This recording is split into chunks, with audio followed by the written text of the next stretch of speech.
चलो आज हम लोग जो है दो चर वाले रैखिक समीकरण युग्म से एक्सरसाइज जो 3.1 है उसको पढ़ेंगे आज। ठीक है, इससे पीछे जो क्लास हुआ था उसमें इसका परिचय हम लोग पढ़ लिए थे कि दो चर वाले रैखिक समीकरण कैसे बनता है कि नहीं, कितने प्रकार होते हैं समीकरण को, विभिन्न प्रकारों से समीकरण को हल भी किया गया था।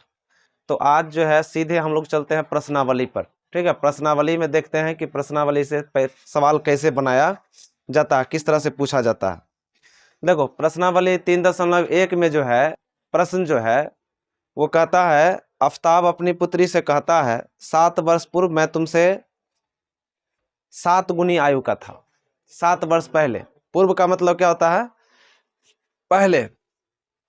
ठीक है, 7 गुनी आयु का था और 3 वर्ष बाद मैं तुमसे केवल 3 गुनी आयु का रह जाऊंगा। इस स्थिति को बीजगणितीय और ग्राफीय विधि से हल करना है। इस तरह का प्रश्न है। उसको अच्छी करो तो कैमरा को बोर्ड पर लिख देते हैं क्वेश्चन, बंद करो उसको। तो प्रश्न जो है हमारा, प्रश्न कहता है, पहला प्रश्न है प्रश्नावली 3.1 का।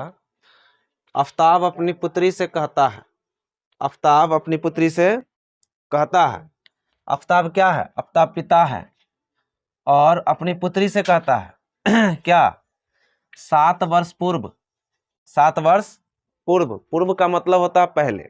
पूर्व का मतलब क्या होता है, पहले होता है। तो 7 वर्ष पूर्व मैं तुमसे 7 गुनी आयु का था।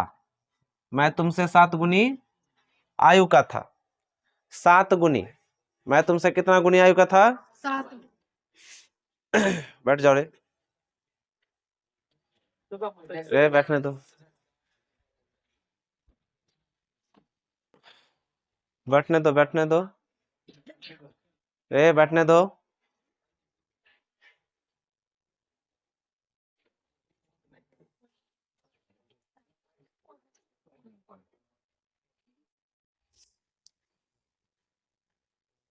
सात वर्ष पूर्व मैं तुमसे 7 गुनी आयु का था, मतलब 7, अभी से 7 वर्ष पहले। आफ्ताब कहता है कि अभी जो उम्र है उससे 7 वर्ष पहले जो है ना, मैं तुमसे कितना गुनी का था, 7 गुना था। मतलब अभी जो उनका पुत्री का उम्र हो रहा है उससे 7 गुना पहले, 7 साल पहले। अब से 3 वर्ष बाद, अब से 3 वर्ष बाद मैं तुमसे केवल 3 गुनी आयु का रह जाऊंगा। और अभी से मतलब 7 वर्ष पहले जो थे वो अपनी पुत्री से 7 गुनी आयु के थे, 7 वर्ष पहले। और अभी से मतलब अब से 3 वर्ष बाद मैं तुमसे केवल 3 गुनी आयु का रह जाऊंगा। तो इस स्थिति को कहा बीजगणितीय और ग्राफीय रूपों में क्या करना है, व्यक्त करना। ग्राफीय रूप बता दिए हैं, है ना, कैसे ग्राफीय रूप बनता है। तो यहां पर जो है देखो, इस प्रश्न से हमें यह पता चलता है कि ना आफ्ताब का उम्र पता है और ना ही उनकी पुत्री का उम्र पता है।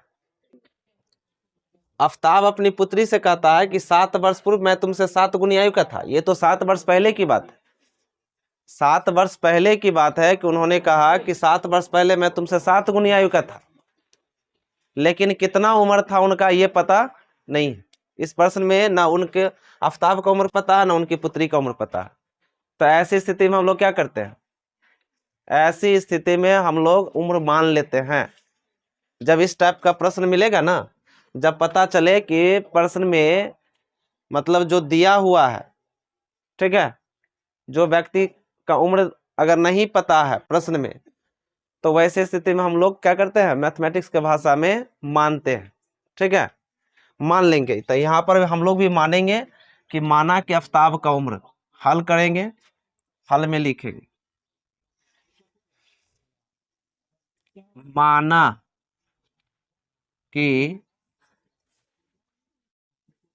आफ्ताब,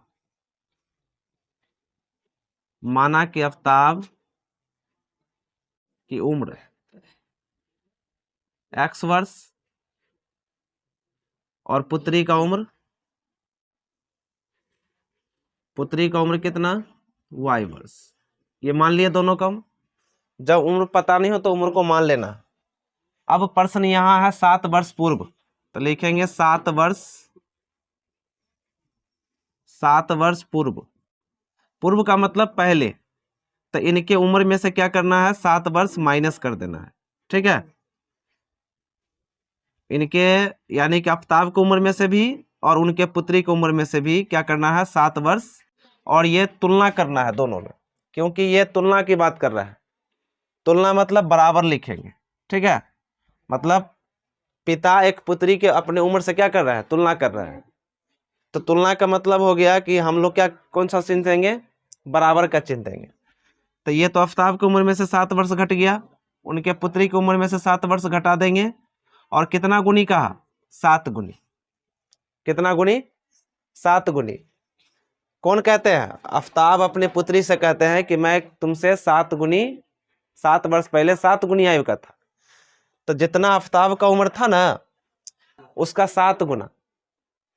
तो यहाँ क्या करना है, उनकी पुत्री की आयु में क्या करना है, 7 से गुना कर देना है। मतलब कि देखो, कहने का मतलब ये हुआ कि अगर हम, ये 1 रुपया है, और ये जो मान लो कि यहाँ पर ये 1 रुपया है और ये 3 रुपया है कि नहीं। तो ये 1 रुपया 3 रुपया अगर कहेगा, ये मान लो कि इसको अगर इसके बराबर करना है, तो इसमें कितना से गुना कर दोगे, 3 से ना गुना करोगे। हाँ, तो बराबर का चिन्ह का मतलब हो गया कि ये छोटा है, तो छोटे में ना गुना करोगे बराबर करने के लिए। तो ये आफ्ताब तो बड़ा हुआ, ठीक है, और ये छोटा, उनकी पुत्री छोट हुई, तो किस में गुना करेंगे, जिधर छोटा होगा उधर से गुना करेंगे, है कि नहीं, तब ना इसके बराबर आएगा। तो इसको बराबर लाने के लिए हमको छोटा तरफ गुना करना है। बहुत सारा प्रश्न ये आता है कि इधर 7 से गुना कैसे कर सकते हैं, 7 गुनी आयु का था, तो उनके पिता था 7 गुनी आयु का, तो 7 से तो यहाँ गुना करना चाहिए था, है कि नहीं, लेकिन इधर कर दिए गुना। तो कहने का मतलब ये हुआ कि 7 गुना ये पहले थे, तो बराबर किए, तो हमको तो दोनों तरफ बराबर रखना है। तो छोटा में ही जैसे कि हमको इधर 1 3 रुपया के बराबर कब होगा, जब 1 में 3 से गुना करें, है कि नहीं, तभी तो 3 रुपया के बराबर होगा। तो आफ्ताब तो 7 गुना है अपने पुत्री से। कितना गुना है, 7 गुना है। तो 7 गुना है, तो पुत्री भी 7 गुना होना चाहिए। तो पुत्री की उम्र में ना 7 गुना सब करेंगे, 7 से गुना करेंगे। क्या समझ में आया कि नहीं आया। तो अब यहाँ 7 से दोनों को क्या करना है, गुना कर देना है, x माइनस 7। इस 7 को y से गुना करेंगे तो 7y, और 7 7 कितना हो जाएगा, 49 हो जाएगा। ठीक है, अब समीकरण बनाओ। इसको समीकरण कैसे बनता है, तो चर को चर के तरफ ले आते हैं और अचर को अचर के तरफ ले जाते हैं। तो 7 है प्लस माइनस में, बाहर जाके हो जाएगा प्लस, और 49 माइनस में है। x माइनस 7y बराबर 7 में से 49 घटेगा तो माइनस कितना बचेगा, 42। ये समीकरण क्या हो गया, 1। समीकरण कितना हो गया, 1 हो गया। ठीक है, अब पुनः प्रश्न इसमें देखो, इस प्रश्न में जो है 2 कैटेगरी में पूछा है, 2 भाग में क्वेश्चन पूछा गया है। भाग 1 से एक समीकरण निकल गया, ठीक है, भाग 1 से भाग 1 कहां तक है, यहां तक है, ठीक। अब भाग 2 में देखो, कहता अब से 3 वर्ष बाद, मतलब अभी से 3 वर्ष बाद, मतलब अभी जो उम्र है उनका उससे 3 वर्ष बाद। तो उम्र मान लिया कितना, x वर्ष माने हैं आफ्ताब के लिए, और पुत्री के लिए क्या माने हैं, y वर्ष। तो अब से 3 वर्ष बाद, तो 3 वर्ष बाद जब कहे, देखो बाद और पूर्व को समझ लो। पूर्व का मतलब क्या होता है, पहले, तो घटेगा जितना कहेगा ना। जैसे यहाँ 7 वर्ष पूर्व का था, 7 घटा, कहीं 5 वर्ष पूर्व का देगा तो 5, पूर्व का मतलब घटा देना, जितना उम्र है उसमें से घटा देना, ठीक है। और बाद जब कहेगा, बाद का मतलब क्या कर देना, देखो बाद का मतलब होता है जोड़ देना। बाद कहेगा जितना उम्र, जैसे 3 वर्ष बाद, तो उनका उम्र में 3 वर्ष क्या हो जाएगा, जुट जाएगा। जैसे अभी से कहेंगे, अभी से 3 वर्ष बाद, अगर मान लो कि मेरा उम्र अगर 30 वर्ष है, तो कहेंगे 3 वर्ष बाद। 3 वर्ष बाद का मतलब क्या, 33 वर्ष। तो 3 वर्ष क्या उसमें होगा, माइनस होगा कि जुड़ेगा, जुड़ जाएगा। तो बाद का मतलब जोड़ देना, पहले का मतलब घटा देना, ठीक है। तो अब कह रहा कि अब से 3 वर्ष बाद, बाद लिखा हुआ है, बाद का मतलब अभी से जो इनका उम्र है उसमें 3 वर्ष बाद, तो 3 ऐड हो जाएगा। तो पुनः प्रश्न से लिखेंगे, क्या लिखेंगे, पुनः प्रश्न से, पुनः प्रश्न से, पुनः प्रश्न से क्या लिखेंगे, तो जितना इनका उम्र है उसमें 3 वर्ष जोड़ देना है। तो दोनों की उम्र में 3 वर्ष जुड़ेगा, दोनों की उम्र में ना 3 वर्ष जुड़ेगा, क्योंकि बाप और बेटी दोनों अपने उम्र में तुलना कर रहे हैं। तुलना का मतलब हो गया दोनों को बराबर में रखा जाएगा, है कि नहीं। तो कितना गुना कर रहे हैं, तो 3 गुना कर रहे हैं। कितना गुना, 3 गुना, है कि नहीं। तो 3 छोटा के तरफ गुना करना है, याद रखना है, ठीक है। x + 3 बराबर y को अगर 3 से गुना करते, देखो इस 3 को कोष्ट में जो दोनों है ना वो दोनों से गुना होगा। तो 3 को y से गुना करेंगे तो 3y और 3 तिया 9, ये हो गया। अब समीकरण बनाने के लिए क्या करते हैं, चर को एक तरफ, अचर को एक तरफ कर लेते हैं। तो इस चर को अंदर करेंगे तो ये प्लस में भी दिख रहा है, अंदर जाके क्या हो जाएगा, माइनस। 9 इधर पहले से प्लस में है, ये 3 इधर आके क्या हो जाएगा, माइनस। तो x - 3y और 9 में से 3 गया तो कितना बच गया, 6। ये हो गया समीकरण 2, ठीक है। अब समीकरण 1 और समीकरण 2 से हमें ग्राफ खींच ले, ये हो गया ग्राफ, ये बीजगणितीय हो गया ये, ठीक है। अब इसे क्या करना है, दोनों समीकरण से हमें ग्राफ खींचना है, ठीक है। पहले इतना को नोट कर लो।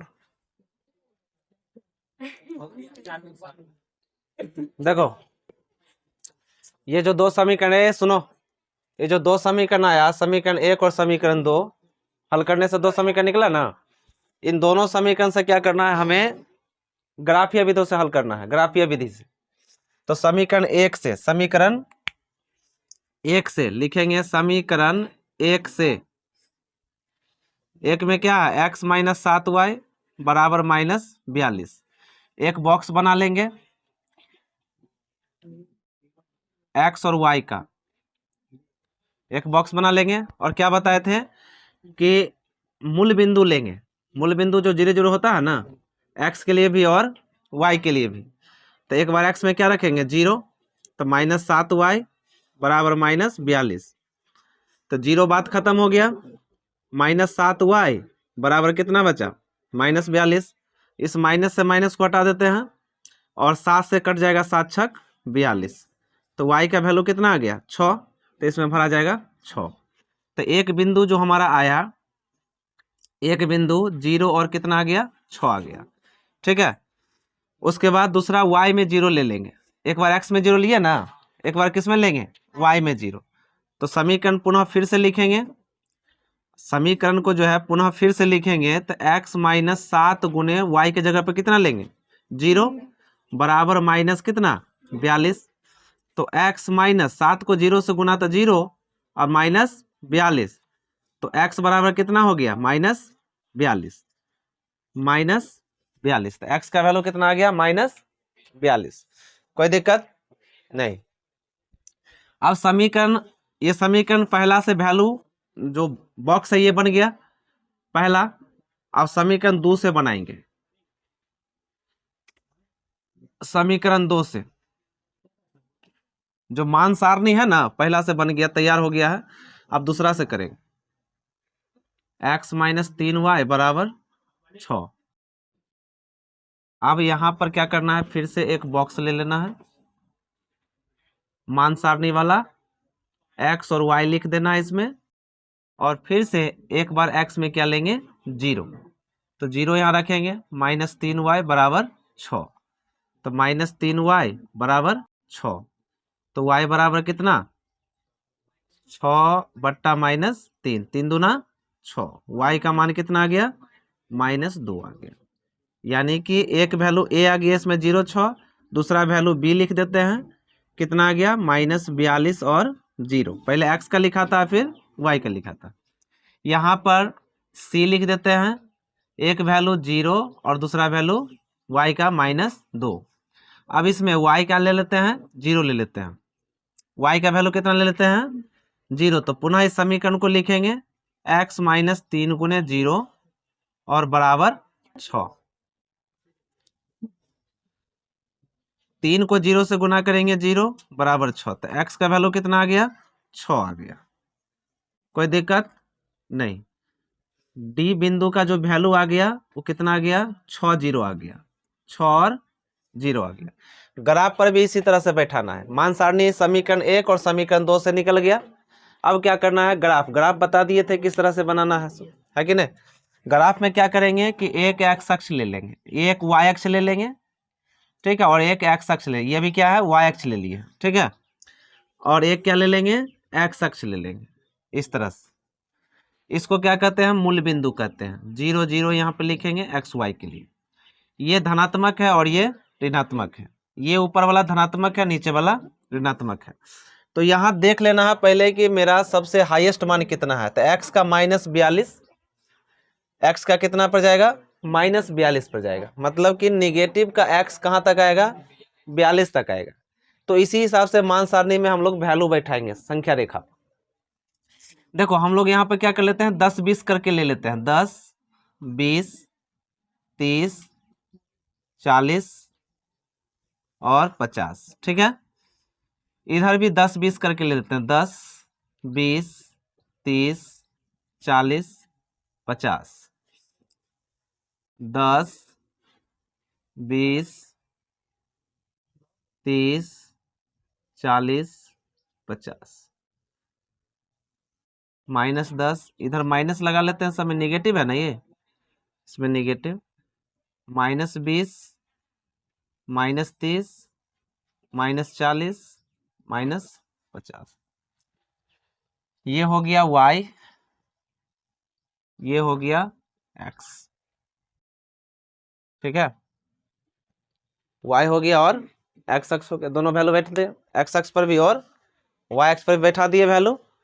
अब मान सारणी पहला में देखना है, x का 0 y का 6, तो x का 0, तो 0 कहाँ से चालू करेंगे यहाँ से, है कि नहीं x के लिए, और y का 6 प्लस में है कि माइनस में है, प्लस में है, तो 10 से तो कम ही ना होगा, 10 से क्या होगा 6 कम ना होगा, तो आधा 5 एक पॉइंट आगे मान लो यहाँ पर होगा 6, ठीक है।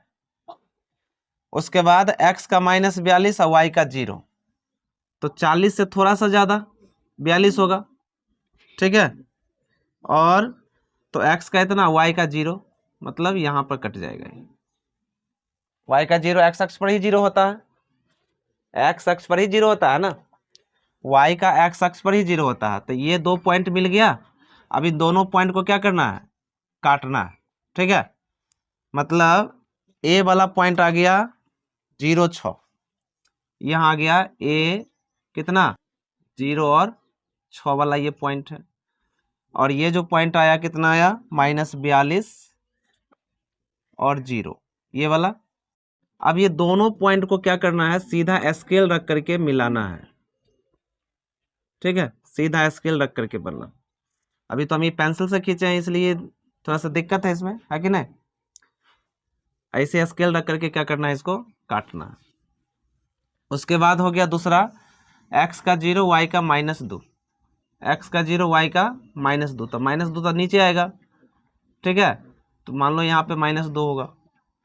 उसके बाद x का 6 y का 0, x का कितना 6 और y का कितना 0, देखो तो इधर आएगा x का 6 आएगा, तो x का 6 यानी कि 10 से कम होगा, 10 से क्या होगा कम ही होगा ना,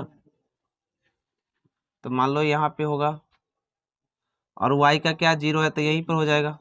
तो ये दोनों पॉइंट को क्या करना है, काटना है, ये दोनों पॉइंट को। ग्राफ पर जब काटोगे ना तो कुछ इस तरह से जो है कहीं ना कहीं दोनों लाइन क्या होगा, कटेगा, ठीक है। ग्राफ कॉपी खरीद लो, ग्राफ कॉपी पर जो है ना इसको अच्छा से समझा दिया जाएगा ग्राफ पर, ठीक है। ग्राफ पे क्या होगा कि हर एक पॉइंट का हिसाब होता है, और स्केल पर जब खींचेंगे तो कहीं ना कहीं ये दोनों रेखा क्या होगा एक दूसरे को काटेगा, है कि नहीं। तो वही कटान बिंदु क्या होता है उसका, तो ये दोनों मान सारणी से हम क्या कर सकते हैं, ग्राफ बना सकते हैं, ठीक है। कोई दिक्कत, मान सारणी को उतार, मान सारणी उतार,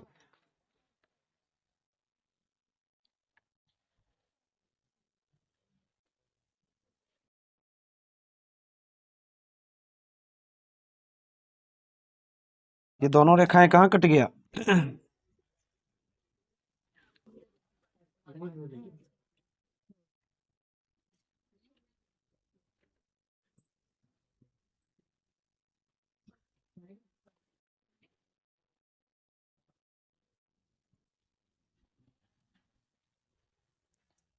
इसको बंद कर दो।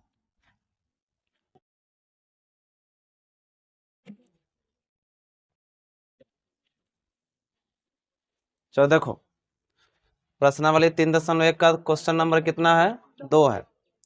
प्रश्न कहता है क्रिकेट टीम का कोई कोच है, ठीक है, जो 39 रुपया में 3 बल्ला और 6 गेंद खरीदता है। कितना रुपया में? 3900 में 3 गो बल्ला है, बल्ला मतलब बैट, ठीक है, और कितना गेंद है? 6 गेंद है। अब यहां से समझने की बात है कि 3 बल्ला है और 6 गेंद है, ये दोनों को मिला करके 39 रुपया है। तो सोचो कि एक बल्ला कितना में दिया होगा और एक गेंद कितना में दिया होगा। ये तो 3 बल्ले की कीमत है ना, 6 गेंद का कीमत है ना। तो यहाँ पे हमें पता क्या करना होगा? एक बल्ला और एक गेंद का कीमत, है कि नहीं? प्रश्न देखो, इसमें यहाँ पे 2 भाग करके इस टाइप का जो प्रश्न रहता है उसमें 2 भाग होता है। एक भाग से एक समीकरण, दूसरा भाग से दूसरा समीकरण, है कि नहीं? देखो यहाँ से क्वेश्चन भाग बदल जाता है। क्या है कि बाद में उसने एक और बल्ला, कितना बल्ला? एक बल्ला, मतलब एक और बल्ला बाद में खरीदता है। पहले तो उसने 3 गो बल्ला खरीदा, 6 गो गेंद खरीदा। कितना रुपया में खरीदा? तो 3900 रुपया में खरीदा, है कि नहीं? बाद में फिर उसने क्या किया? एक बल्ला खरीदा और उसी प्रकार का, जिस प्रकार का पहले गेंद लिया था ना, तो कहा उसी प्रकार का कितना गेंद लिया? 3 गेंद लिया। कितना गेंद लिया? 3 गेंद। अब एक बल्ला और 3 गेंद मिला के टोटल अमाउंट कितना हो गया? 1300 रुपया हो गया, ठीक है। एक बल्ला बाद में जो उसने एक बल्ला लिया और 3 गेंद जो खरीदा, वो दोनों को मिलाकर के कितना रुपया हो गया? 1300 रुपया हो गया। तो कहता है कि इस स्थिति को बीज गणितीय और ज्यामितीय रूपों में व्यक्त कर दीजिए, ठीक है। ज्यामितीय का मतलब वही ग्राफीय होता हुआ, यहाँ पर जो है ना शब्द चेंज है, ठीक है। ज्यामितीय का है चाहे ग्राफीय का है, घबराना नहीं है, एक ही काम करना, ठीक है, कोई दिक्कत? अब यहाँ पे हम लोग को पहला काम करना है ये कि एक बल्ले और एक गेंद की कीमत को मान लेना है, ठीक है। गणित की भाषा में हम लोग मानते हैं, जो चीज़ हमें पता नहीं होता उसको क्या कर लेते हैं? मान लेते हैं। तो यहाँ पे हल में लिखेंगे, हल में हल करेंगे, हल में लिखेंगे माना कि एक बल्ले की कीमत, एक बल्ले की कीमत x रुपया, एक बल्ले की कीमत कितना रुपया? x रुपया, और एक गेंद की कीमत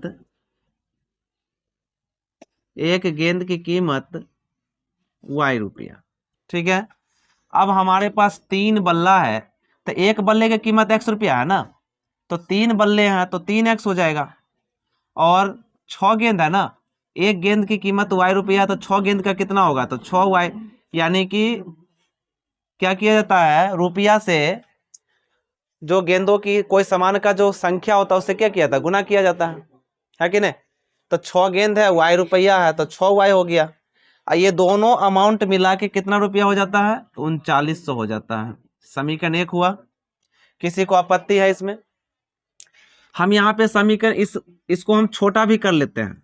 देखो यहाँ पे 3 कॉमन है, तो x प्लस 3y हो जाए, सॉरी x प्लस कितना y हो जाएगा? 2y बराबर कितना? 3900। ऐसे हो जाएगा। ये 3 से क्या हो जाएगा? ये 39 कट जाएगा, 13 तिया 39। तो x प्लस 2y बराबर कितना आ जाएगा? 1300। किसी को दिक्कत है? 3 6 में 3 कॉमन आ रहा था ना, तो हमने 3 कॉमन निकाल लिया, तो यहाँ से बच गया x और यहाँ से बच गया 3 दूनी 6, यानी कि यहाँ पर 2 बच गया। कोई दिक्कत? समीकरण 1 आ गया। अब प्रश्न दूसरा से, पुनः प्रश्न से यहां लिखते हैं, पुनः प्रश्न से।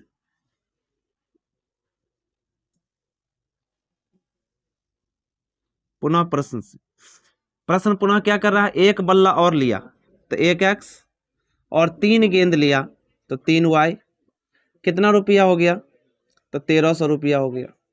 ये समीकरण क्या हो गया, 2। किसी को आपत्ति? हमारे पास अब 2 समीकरण हो गया। इन दोनों समीकरण से क्या करना है, हमें मान सारणी तैयार करना है। किसके लिए, ग्राफ के लिए। किसके लिए, ग्राफ के लिए मान सारणी तैयार करना है। तो मान सारणी कैसे तैयार करते हैं, पहले समीकरण 1 से कर लेते हैं। लिखेंगे समीकरण 1 से, समीकरण 1 से। समीकरण 1 को यहाँ पे लिख लेंगे x + 2y बराबर 1300।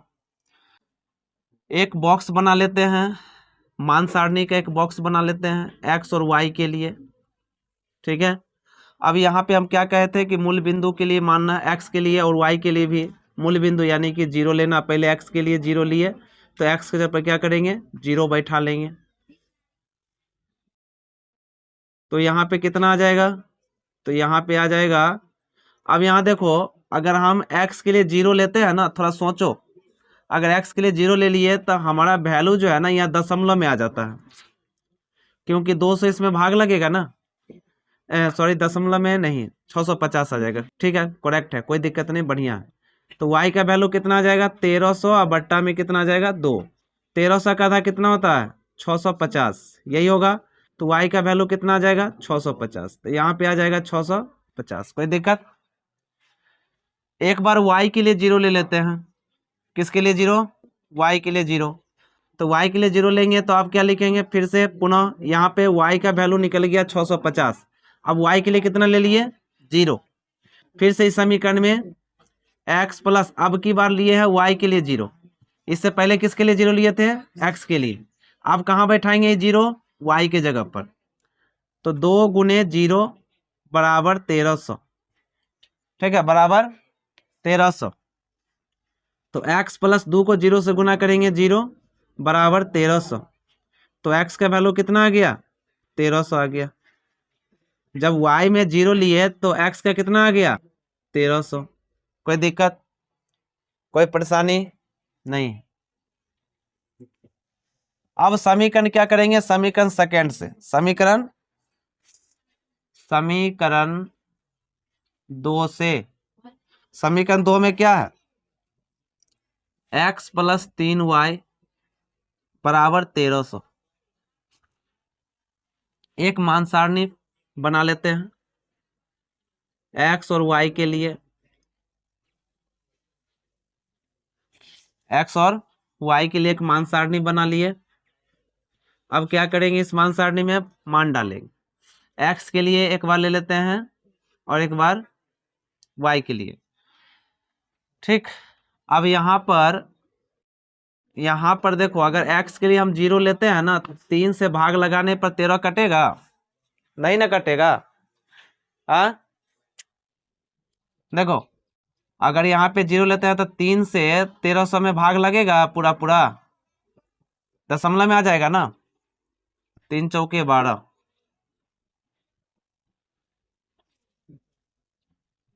3 तिया 9, 3 तिया 9, तो दशमलव में आ जाएगा ना।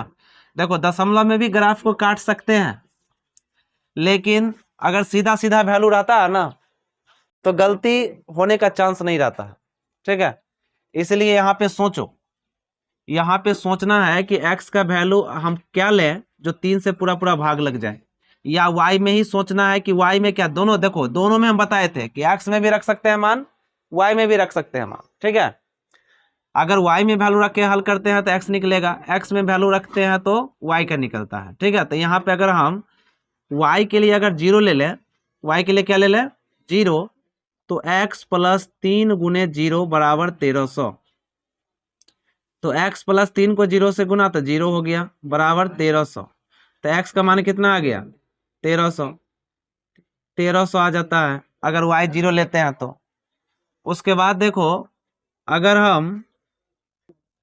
हम x में या y में ही अगर हम 2 ले लेते हैं तो 3 दूना, अगर 200 ले लेते हैं तो 3 दूना 600, और 600 उधर जाके घटेगा तो 713, 700 बचेगा ना, 700 बचेगा ना। तो हम क्या करते हैं, यहाँ पर हम 200 ले लेते हैं। ठीक है, तो 200 ले लेते हैं y में, तो ये तो x का मान आ गया, अब x प्लस 3 गुने y के जगह पर कितना ले लिए हैं 200 बराबर कितना आ जाएगा 1300। तो x प्लस 3 दूना कितना 600 बराबर 1300। 600 उधर जाके घट जाएगा 1300 में से, तो कितना बचेगा 700 ना। तो x का वैल्यू कितना आ गया 700। कोई दिक्कत नहीं ना। चलो इसको उतार लो।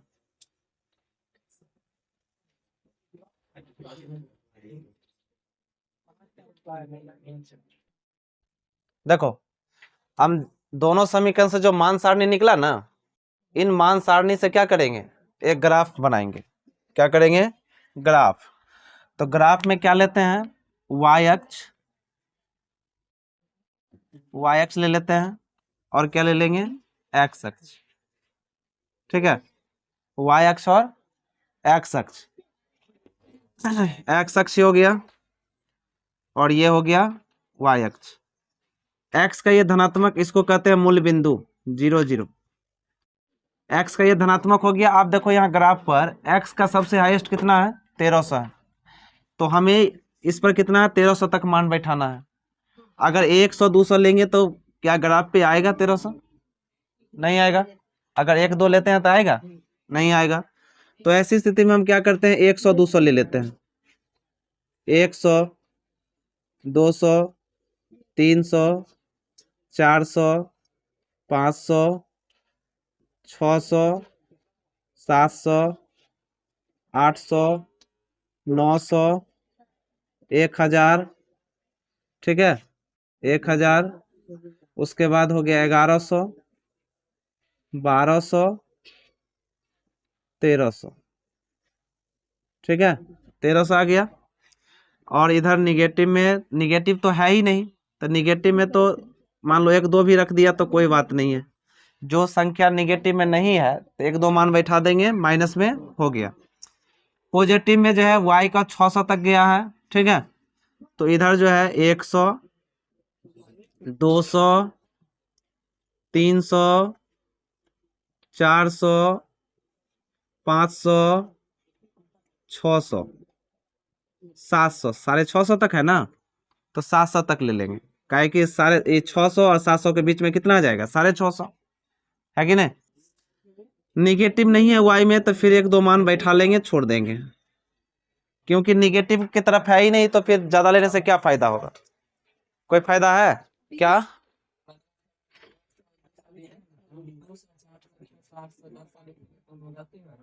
नहीं गलती नहीं होगा, गलत नहीं होगा, लेकिन बैठाने में ज्यादा मतलब कि डेसिमल आ जाएगा, थोड़ा सा जगह कम हो जाएगा। अब यहाँ क्या 650 है तो 600 700 के बीच में डायरेक्ट 650 आ जाएगा।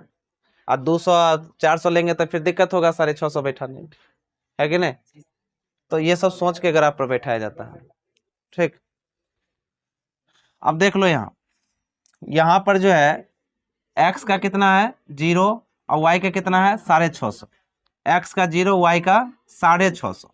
तो x का 0, तो 0 कहाँ से चालू करेंगे x का इस मूल बिंदु से। x का 0 कभी भी कहे तो यहाँ से चालू करना है और नीचे देखना है कितना 650 है ना, तो इसी के सीधे चल जाना है 650 पर। 600 700 के बीच में आ गया। तो ये पॉइंट हो गया कितना 0 और 600 कितना 50 का, है कि नहीं ये वाला बिंदु। उसके बाद है x का 1300 y का 0। तो x का 1300 यहाँ है प्लस में है ना, तो x का 1300 यहाँ हुआ, y का 0 है तो यहीं पर हो जाएगा। अब ये दोनों पॉइंट को क्या करना है मिला देना है स्केल की सहायता से। यहाँ तो हम पेंसिल से मिलाते हैं तो टेढ़ा हो जाता है थोड़ा सा। ठीक है स्केल से मिलाना है, इस तरह से मिल गया। उसके बाद मान सारणी 2 में x का 1300 y का 0, तो ये तो कट ही रहा है ऑलरेडी, पहले से कट रहा है। x का 1300 y का 0, तो ये तो कट रहा है ना। उसके बाद है x का 700 प्लस में है, तो प्लस वाला इधर है ये देख कर x का कितना है 700 है, तो 700 पर पेंसिल रखेंगे। और y का कितना उसी के नीचे देखना है, तो 200 है ना। तो 700 और 200 y का है, तो अब 700 पर नहीं कटेगा, ये 200 पर जाके कटेगा। y का 200 और x का 700 के सामने ऐसे। ठीक है यहाँ ध्यान दे लो, x का कितना है 700, तो 700 पे आया ना रे, y का कितना है 200, तो y का प्लस 200 है ना, तो इसी के सामने जाएंगे 200 पर, 200 और 700 के बीच में कटना चाहिए, ऐसे ग्राफ ऐसे कटता है। समझ में आया? अब ये पॉइंट कॉमन है दोनों में कॉमन है ना, तो ये और ये बिंदु क्या होगा, कटेगा ऐसे, इस तरह से। ये हो गया 700 और 200 का पॉइंट, ठीक है। अब हमारा फाइनल आंसर क्या हो गया, x बराबर 1300 और y बराबर 0, ठीक है, यही आंसर हमारा होगा। कोई दिक्कत? ग्राफ ऐसे ही बनेगा, इसका ग्राफ इसी तरह का होगा।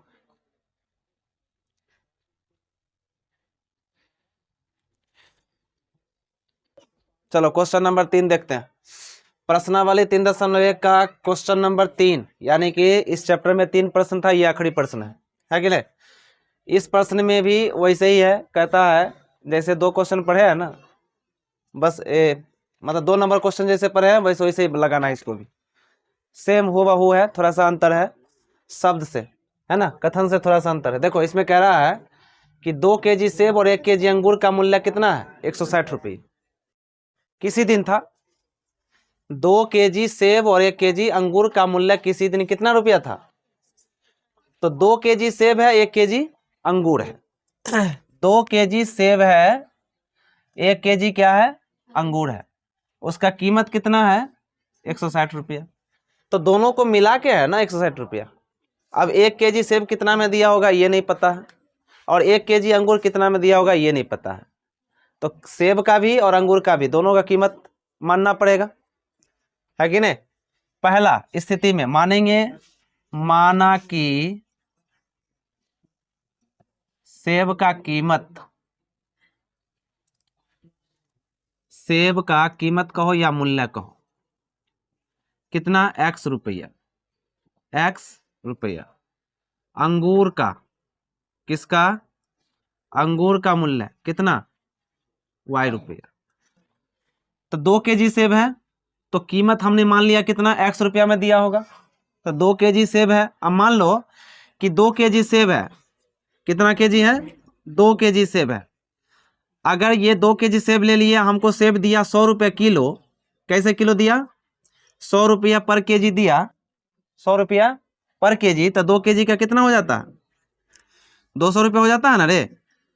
तो यहाँ 100 रुपया क्या है, 100 रुपया इसका कीमत है सेब का, तो 2 से गुना किए कि नहीं किए, तो हमने 100 रुपया कीमत मान लिया, है कि नहीं, किसका, सेब का। तो 2 केजी सेब है, तो क्या लिखेंगे, 2x लिखेंगे कि नहीं लिखेंगे। और 1 केजी अंगूर का कीमत क्या मान लिए हम, y रुपया मान लिए, तो y हो जाएगा बराबर कितना लिखेंगे, 160 रुपया लिखेंगे। समीकरण 1 हो गया। पुनः प्रश्न से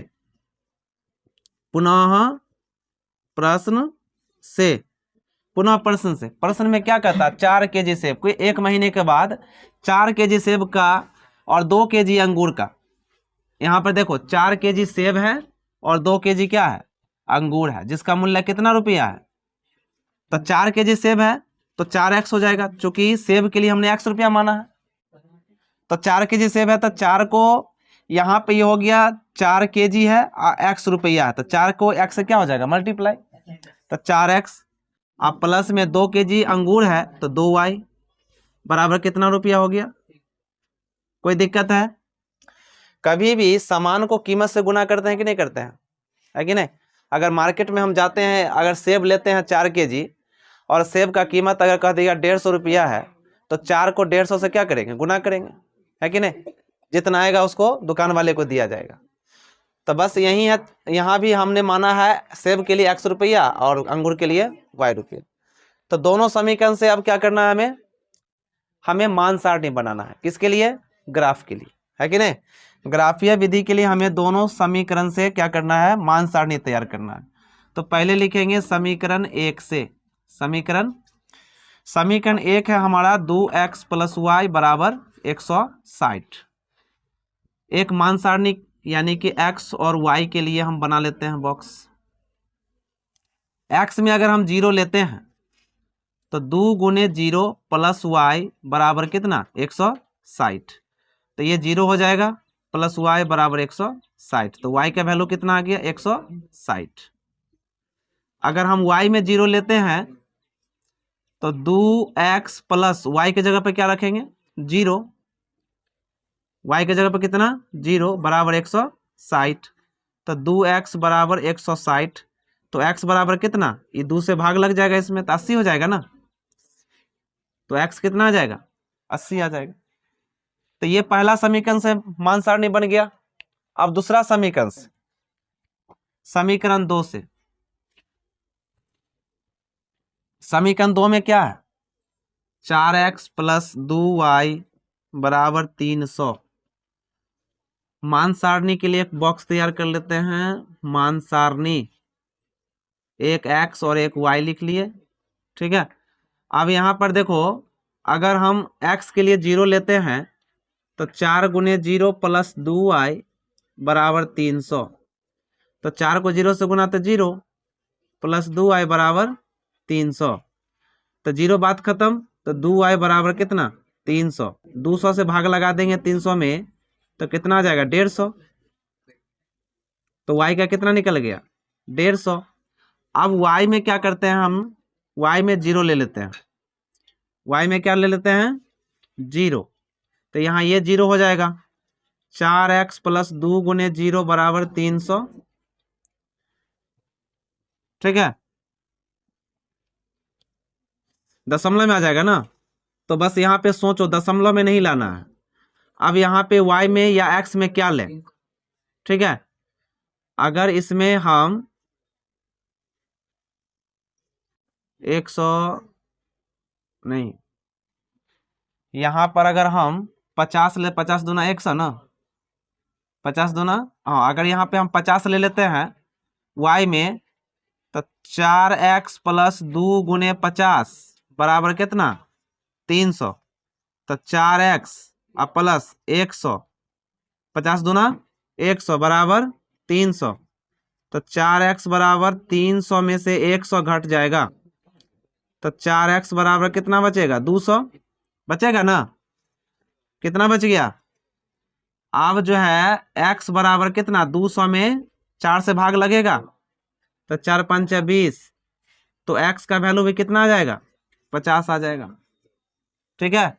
ये दोनों मान सारणी से क्या होगा एक ग्राफ बन जाएगा, ग्राफ तैयार हो जाएगा, ठीक है। चलो इसको नोट कर लो। नोट यहां देखो, y अक्ष ले लिए, x अक्ष ले लिए, ये y अक्ष है पॉजिटिव, y का निगेटिव, x का पॉजिटिव, x का निगेटिव। ये क्या हो गया मूल बिंदु। यहां पर देखो, सुनो, यहां पर देखो 80 है हाईएस्ट, है ना। और y में हाईएस्ट कितना है 150 है, 160 है कि नहीं, कितना है 160 है। तो यहां पर देखो 40 करके ले, अगर 40 करके लेते हैं या 10-20 करके ले लो, ठीक है, 10-20 करके, 10 20 30 40 50 60 70 80 90 100 110, ज्यादा हो जाएगा ना, 160 तक जाना है ना। 20 40 20 40 60 80 100 120 140 160, इतना आ गया, है कि नहीं। अब इधर माइनस में ले लो, निगेटिव तो है ही नहीं, तो -20 -40 दो ही ले लेते हैं। इधर भी -20 -40, इधर 20 40 60 80 ले लिए। अब देखो पहला मान सारणी में x का 0, y का कितना 160, तो इधर भी 160 तक जाना होगा ना। प्लस में है तो प्लस में भी 160 तक जाना होगा ना। तो कितना हो गया 100, 120, 140, 160। तो एक पॉइंट क्या हो जाएगा, x का 0 y का 160, x का 0 y का 100 यहाँ आ गया। अब x का 80 और y का कितना है 0 है, तो x का 80 y का 0, तो यहीं पे कट जाएगा।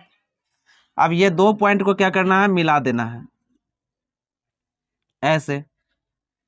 ये दो पॉइंट मिला दिए, ये पॉइंट जो था कितना 0 160 का था, और ये कितना का है 80 और 0 का, ठीक है।